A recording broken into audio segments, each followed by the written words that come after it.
Você sabe o que é animismo?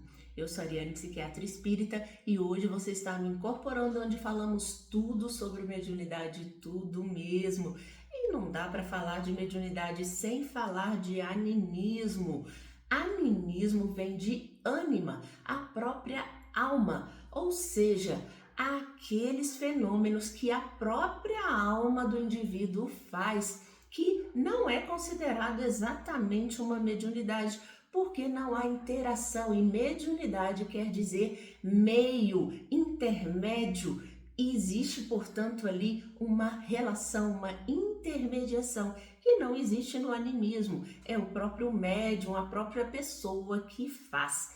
Nós temos alguns exemplos. O mais comum deles aí é a projeção astral, viagem astral, desdobramento, que é o próprio indivíduo que se afasta ali do corpo, ou seu corpo espiritual, né? E ele se projeta em outros locais. É importante que a gente diga que o desdobramento ele passa a ser mediúnico quando nós temos interação com o plano espiritual, quando há uma intermediação. Se eu simplesmente projeto o meu corpo espiritual para outro local, é animismo, é da própria ânima, da própria alma do indivíduo.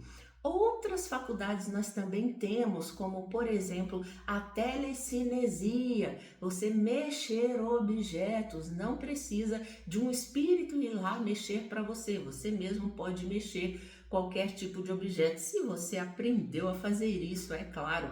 Nós temos também a telepatia, a transmissão ou recepção do pensamento, e aí nós precisamos estar na mesma sintonia daquele indivíduo que a gente quer buscar pelo pensamento, e aí conversar com ele.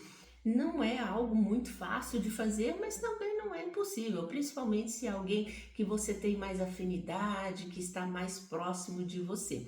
Agora, se você faz essa transmissão do pensamento com um espírito desencarnado, ou seja, que está no plano espiritual, aí nesse caso a telepatia passa a ser mediunidade, porque você está passando para outra dimensão.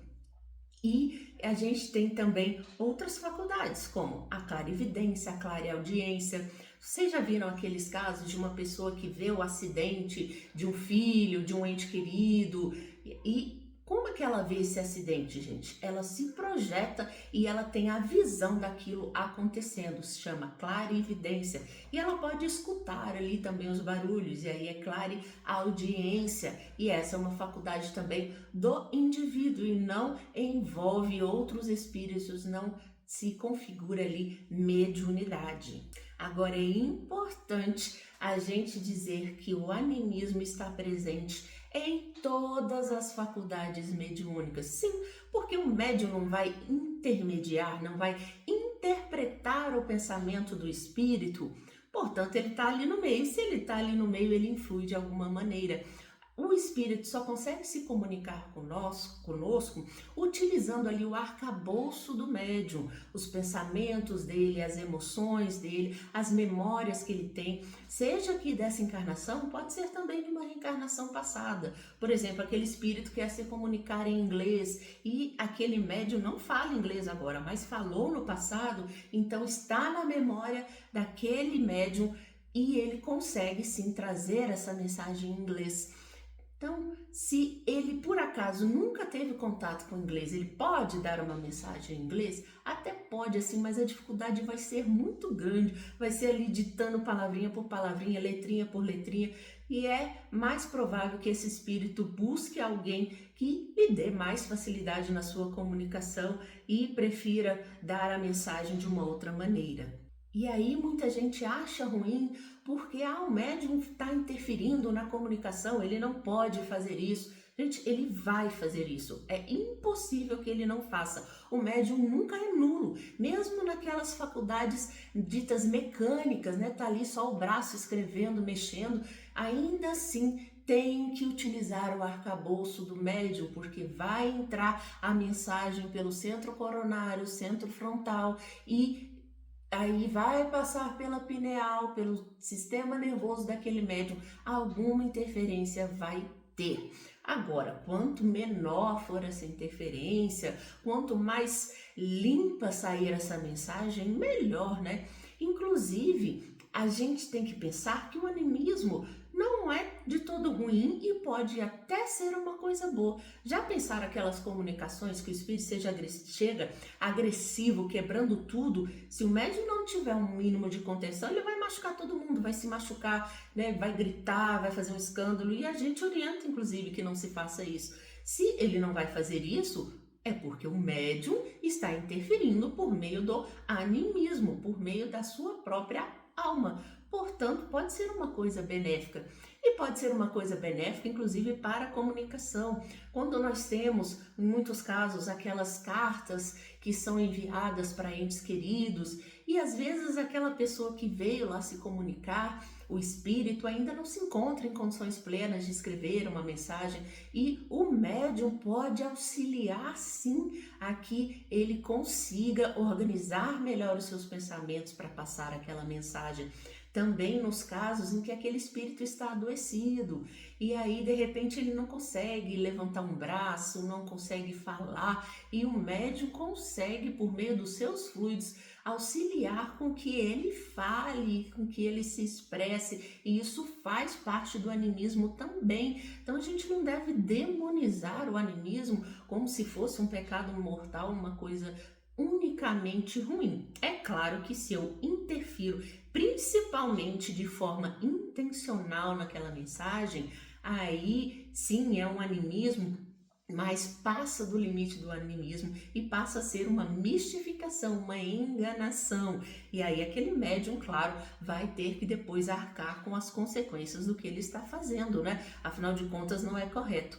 Mas alguma coisa passando ali na mensagem que seja do médium faz parte. Inclusive, a gente percebe isso quando nós temos o mesmo espírito falando por dois médiums diferentes. Às vezes parece que aquele espírito está meio estranho num ou no outro, né? Quem viu na segunda vez no outro vai achar que é o primeiro estava meio estranho, enfim. E aí, quem é que está falando a verdade? Pode ser que os dois estejam falando a verdade. A gente vai ainda encontrar características daquele espírito ali naquela comunicação e a gente vai saber que é o fulano lá, aquela personalidade que está falando. Agora, se for alguém completamente diferente, falando palavras que aquele espírito não falaria, se comunicando de forma que ele não faria, aí a gente tem que ligar a anteninha e ver se não é um processo de mistificação ou, às vezes, um processo de obsessão espiritual. Aquele médium pode não ter consciência do que ele está fazendo, mas a gente tem que estar ligado nisso daí. O livro dos médiuns traz, inclusive, uma comparação interessante, que ele fala dos vidros coloridos, né? Se eu jogo uma luz num vidro amarelo, vai sair meio amareladinho do outro lado. Se eu jogo no vermelho, vai sair vermelhinho do outro lado. E é a mesma luz, mas são filtros diferentes que estão ali, portanto, essa mensagem vai sair com o colorido daquele médium. É uma comparação bem interessante que eles fazem.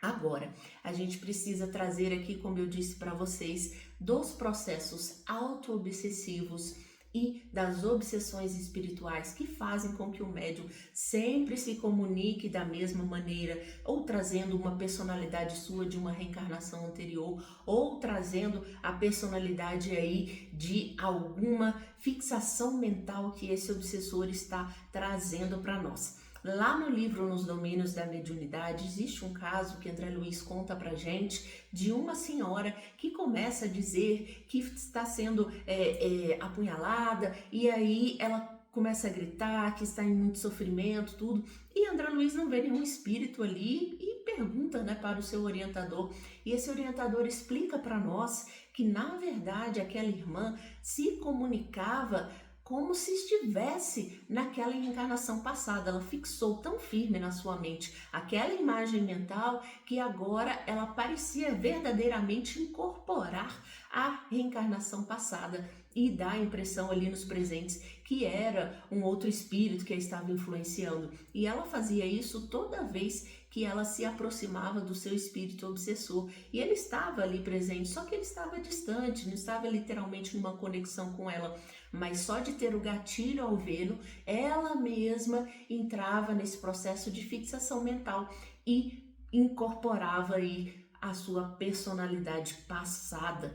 E a gente precisa saber que ali também está um espírito em sofrimento. Essa senhora também precisa da nossa ajuda. Então, mesmo que você perceba que é um caso de animismo, aquele espírito imortal do médium também é digno de compaixão, também é digno do nosso cuidado e nós devemos acolhê-lo com todo carinho, porque até como diz lá o mentor de André Luiz, esse vaso ali, depois de limpo e cuidado, pode ser muito bem utilizado como um bom médium no futuro. Concluímos então que o nosso animismo tão mal falado, tão mal julgado, pode não ser exatamente uma coisa muito ruim, ou pode até ser bom em alguns casos, e principalmente não cabe a nós julgar ninguém e, claro, socorrer a todos, amar a todos e exercer a caridade para com todos os nossos irmãos. Aí nós vemos a importância de estudarmos qualquer tema dentro do Espiritismo sem preconceito. Ficou com alguma dúvida? Comenta aqui para mim. Não se esquece de dar aquele joinha para nós e de compartilhar esse vídeo com quem está aí estudando sobre mediunidade. Veja o restante da nossa playlist e nos siga nas redes de vídeo culto, @Sentindo Espiritismo, que tem mais conteúdo para vocês. Beijo!